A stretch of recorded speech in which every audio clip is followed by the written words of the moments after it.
I can't believe I've been working on this thing since I was 15 years old. More to the point, the headline doesn't lie. The Wilcox Arcade blog turns 8 today. It was at this time in 2017 that I published to wilcoxarcade.com my first article, within which I reviewed Terminator Salvation by Raw Thrills. The way I wrote back then is a lot quirkier than I'd prefer now, and arguably a bit less informed than I'd eventually become, but I'm surprised by how consistent I've remained over the years. When you come to Wilcox Arcade, you still know exactly what to expect. February seems to be a significant month for me in general. That same month in 2019, I received my business license to launch the Wilcox Arcade route in Hopkinsville, Kentucky. If you want to talk about consistency, Funny Ball was not only the first game I dropped in my hometown, but also the same one I would drop in Murray 7 years later. But I'm getting ahead of myself here. The blog is historically what most people have conjured to mind upon hearing the phrase Wilcox Arcade. And this year, I plan to go heavier on posts than I have in a long time. The caveat is that I'm moving away from industry-wide news coverage. I'd instead like to highlight new developments in my route.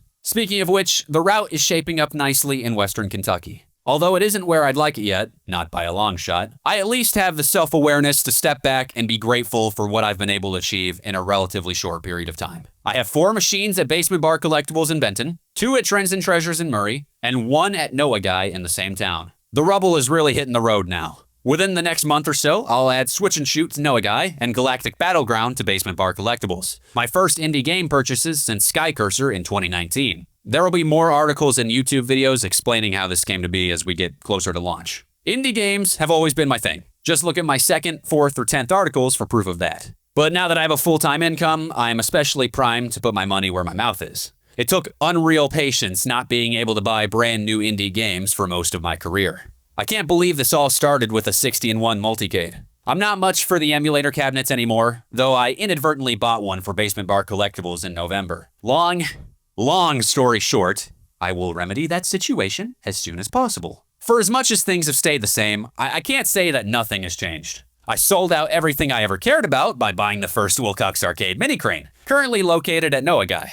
If it makes you feel any better, the way it made me feel better, the merchandise is cheap enough that I can keep the win rate perfectly 1-to-1. And I'm using the proceeds to fund indie game purchases. I was just trying something different. It's like they always say, if you keep carrying the same bricks, you'll keep building the same house. For the longest time, I stuck solely to the used games, because they were all that I could afford.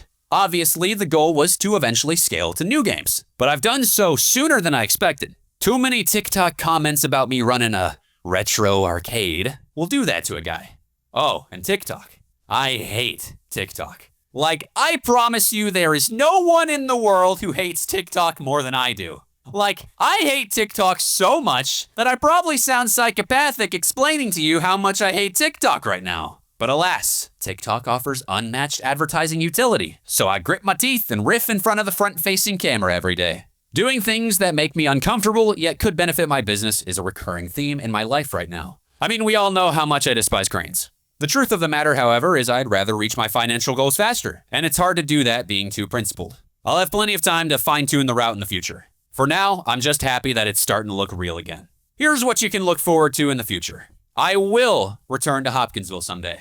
I don't just mean I'll drop a couple games there. No, I'm destined to live there. There is not a single place on the face of the earth more frickin' critical to me. I just gotta get married and get the route on its feet first. Oh, by the way, I'm getting married in April. My fiancée Jordan Harrell is 100% the reason any of this is happening, even if she won't admit it to you. She encouraged me to relaunch my route in April 2024, following the tribulations that came with the pandemic. Now what about the Wilcox Arcade blog?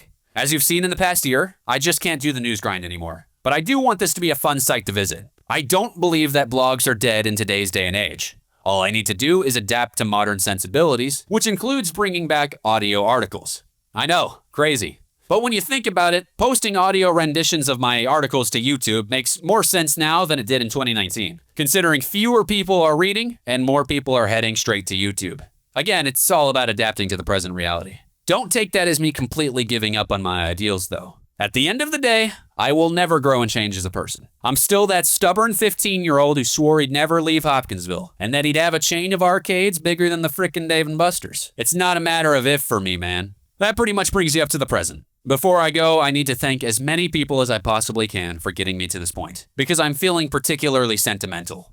On the personal side of things, thank you to Kate Utterback, Nick Kendall, Chance Sherrill, and Chris Martinez for advising my pursuits lately. Nick and Kate are the first ones to see any commercial that I cook up for the Wilcox Arcade route. Chance is the one who nudged me to try TikTok in the first place, and Chris has smart insights. And of course, thank you to all the guys who grew up with me in Hoptown. Spencer Walker, Hayden Woosley, Aaron Crosby, Hudson Taylor, Raiden Henderson, David Birch, JT Shepard, Matthew Bowie, Josh Bush, Aiden Algeberry, and Nick Hawkins. You guys give me a reason to come back. And Aiden, I certainly didn't forget that you were the first to put money in Funny Ball. My route wouldn't exist without the location owners who took a chance on a young guy trying to build an empire. Brenda Hansen, Paul Barnes and Adam Barnes Gallery, Chris and Crystal Martinez, the guys at Indian Hills Barbershop, Jason from Trends and Treasures, James Dismore, Toby Montz, and Caroline Few. Beyond that, so many people have helped me in the coin-op space at large. Keith Snodgrass, Brandon Cook, Adam Pratt, Adam Lamb, Joe Wagner, Dan Fessler, and Phil Golubish are just a few of many. I apologize to those whom I did not mention. So yeah,